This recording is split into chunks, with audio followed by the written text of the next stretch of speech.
4ac is equal to b ची value काय -14 आहे. -14 चा स्क्वेअर मायनस आहे म्हणून -4 इंटू a ची व्हॅल्यू काय 1 इंटू c ची व्हॅल्यू काय 13. 14 ची काय केले आपण स्क्वेअर केले. आता 14 ज्याचं आपल्याला स्क्वेअर माहित नाही तर त्याचा स्क्वेअर काढायचा असेल तर शॉर्ट ट्रिक माहित आहे आपल्याला. अजून एकदा सांगतो लक्षात ठेवा. जर 14 चा स्क्वेअर काढायचा आहे आपल्याला तर पहिले काय करायचं फर्स्ट डिजिटचं काय करायचं आहे आपल्याला स्क्वेअर करायचं आहे. तर 4 चा स्क्वेअर इज इक्वल टू का 16. 16 चा 6 लिहिले 1 कॅरी 1 इंटू 4 करायचं 1 इंटू 4 4 4 चा डबल 8 बरोबर आहे.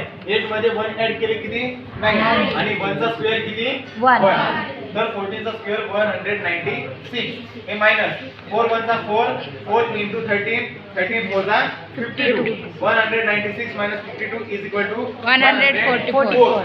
बरोबर आहे 144. आता फॉर्म्युला आहे जवळ m इज इक्वल टू इथं जे काही राहील टर्म बरोबर आहे तेच इथं घ्यायचं. म्हणजे a b असेल तर b घ्यायचं किंवा x असेल तर x घ्यायचं जे काही असेल ते.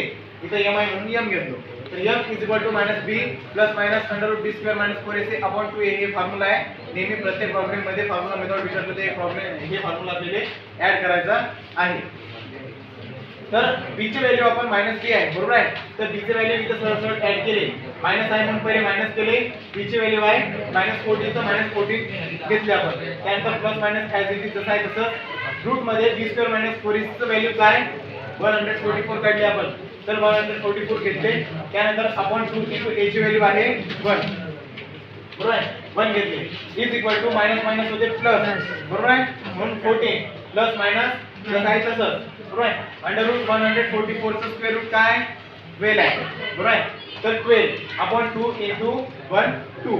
आता हे काय केले एक टर्म प्लस मध्ये घेतले आणि एक टर्म काय घेतले मायनस मध्ये घेतले.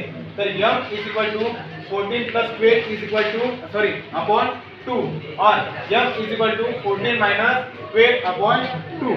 14 plus 12 is equal to 26 upon 2 और m is equal to 14 minus 12 is equal to 2 upon 2. आता 26 अपॉन 2 डिवाइड करायचं आहे 2 ने.